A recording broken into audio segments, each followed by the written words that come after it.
USA এর student visa নিয়ে হচ্ছে একটা আর্টিকেল, এটা ফিনান্সিয়াল এক্সপ্রেসের, সো ভেরি ভ্যালিড।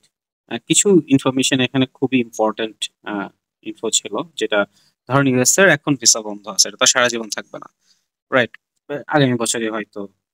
হ্যাঁ, সো এই জিনিসগুলো অনেক অনেক ইম্পর্টেন্ট, যে আপনার কি কি করা উচিত এই টাইমটাতে। যে আপনি হয়তো আহ, অনেকেই আছেন মাত্র আইএলটিএস প্রিপারেশন শুরু করেছেন, হয়তো তাদের জন্য একটা অপরচুনিটি হইতে পারে জানুয়ারি ফেব্রুয়ারিতে, লেটস সি।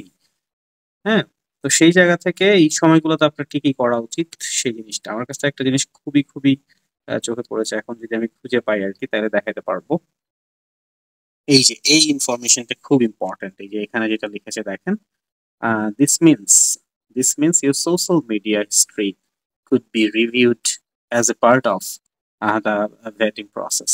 So আপনার সোশ্যাল মিডিয়াতে আপনি কি লিখছেন, সেটা একটা বড় রোল প্লে করবে, বুঝতে পারছেন? সো প্লিজ, যারা হচ্ছে অ্যাপ্লাই করেছেন, হোল্ডে আছেন, ইভেন আমি আরেকটু দেখে, ইভেন যারা অলরেডি ইউএসএ তে আছেন তারাও যদি কেউ দেখেন, সেখানেও এখানে বলা আছে, আমি দেখেন খুঁজে পাই দেখাতে পারবো, যে যারা হোল্ডে আছেন তাদেরও কিন্তু যে ভিসাটা প্রোভাইড করা হবে, এর জন্য সোশ্যাল মিডিয়া হচ্ছে চেক করা হবে।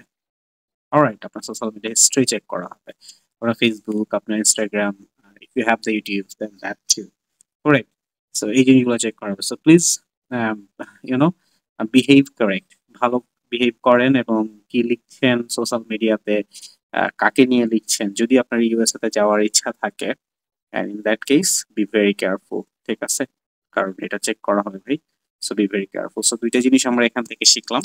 একটা হচ্ছে যারা ফিউচারে অ্যাপ্লাই করব তাদের জন্য, এবং যারা বর্তমানে হোল্ডে আছেন অথবা ইউএসএ তে আছেন, কিন্তু আপনার ভিসাটা হচ্ছে এখনো এক্সটেন্ড করা, কারণ স্টুডেন্ট অবস্থা থেকে তো ভিসা এক্সটেন্ড করতে হয়, এক্সটেন্ড করতে হবে।